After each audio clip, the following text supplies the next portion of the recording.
বিসমিল্লাহির রহমানির রহিম। সংগ্রামী সকল ফেসবুক ভাই বোন বন্ধু, বাংলাদেশের বাইরে এই ভিডিওটি যারা যেখান থেকেই দেখবেন, আমার পক্ষ থেকে জানাই সংগ্রামী সালাম, আসসালামু আলাইকুম। সংগ্রামী উপস্থিতি, আমরা বিগত সময় অনেক বিপদের সম্মুখীন হয়েছি বাংলাদেশের মানুষ, অনেক আন্দোলনের সম্মুখীন হয়েছে বাংলাদেশের মানুষ।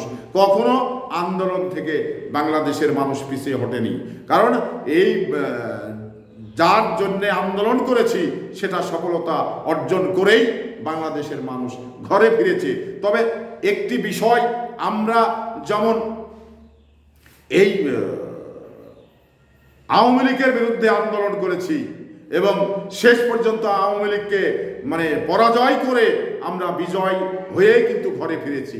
কারণ বিগত সময় যত আন্দোলন হয়েছে, এই আন্দোলনের ঠিক ৭১-এ যে বাংলাদেশ পশ্চিম পাকিস্তানের সঙ্গে যে আন্দোলন হয়েছিল, যে যুদ্ধ হয়েছিল, সেই যুদ্ধ কিন্তু দীর্ঘ ৯ মাস ছিল। আর এই যে ২০২৪ সালের এই হাসিনা বিরোধী আন্দোলন করতে গিয়ে এত অল্প সময়ে এত মানুষ জীবন দিয়েছে, এত মানুষ মারা গেছে, এত মানুষ পঙ্গু হয়েছে, তা কিন্তু ৭১-এর চেয়ে বেশি। কারণ এই কারণেই বেশি, সময় অল্প এবং মৃতের সংখ্যা ব্যাপক, যার কারণে এই সব আন্দোলনগুলোতে আমরা সফলতা অর্জন করেছি। কখনো আন্দোলন দেখে বাংলাদেশের মানুষ ভয় পায়নি, কারণ এরশাদকে, স্বৈর শাসক এরশাদ যখন এই ৯০-এ গণ অভ্যর্থনে, তখন কিন্তু এবং এই বিএনপি, জামাত ইসলাম এবং আওয়ামী লীগ সবাই কিন্তু একসাথে হাতে হাত রেখে বলেছিল যে এই স্বৈরা শাসকের সাথে আমরা কোনো নির্বাচনে যেতে চাই না। আমরা সবাই ওয়াদা করলাম, এ কথা কিন্তু আওয়ামী লীগ বলেছিল, জাতীয় জামাত ইসলাম বলেছিল। তো এবার এক পর্যায়ে আমরা কি দেখলাম, সেটা হলো যে এই হাসিনা এবং জামাত ইসলাম বিশ্বাসঘাতকতা করে এই এরশাদের নির্বাচনে আওয়ামী লীগ গিয়েছিল।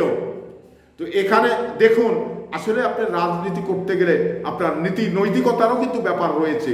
তো নীতি নৈতিকতার দিক দিয়ে যদি আমি আলোচনা করতে যাই, তো সেই ক্ষেত্রে আওয়ামী লীগ আসলে একটি নীতি নেই বলতে গেলেই চলে। কারণ তারা কখন কি বলে এবং কখন কি করে, তাদের কথার সঙ্গে কিন্তু কাজের মিল নেই।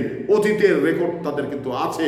তো এবার এরশাদের নির্বাচনে যখন বিএনপি বলল, আওয়ামী লীগ বলল, জামাত ইসলাম বলল যে আমরা এই স্বৈর শাসকের অধীনে কোনো নির্বাচন করব না, তখন কিন্তু পোল্টি মেরে আওয়ামী লীগ এবং জামাত ইসলাম নির্বাচনে গেল।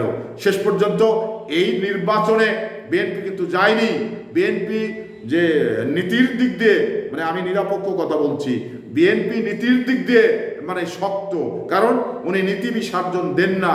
কারণ দলের প্রধান, গণতন্ত্রের মা এবং দেশনেত্রী বেগম খালেদা জিয়া, উনি যেটা বলেন বাস্তবায়ন করেই কিন্তু ছাড়েন।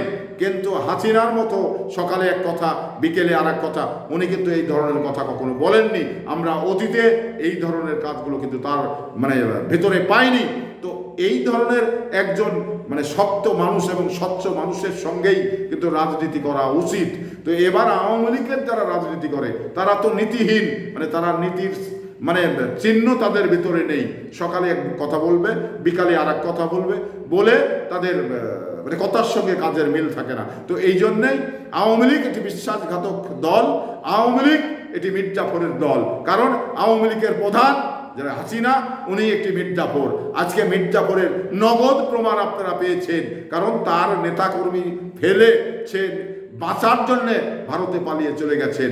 তো এই বিষয়টা বুঝেই আপনাদের রাজনৈতিক দল, কোন দলের কতটুকু গুরুত্ব, কোন দলের কতটুকু সম্মান, এটা আপনাদের বিবেক দিয়ে বিশ্লেষণ করে দেখতে হবে।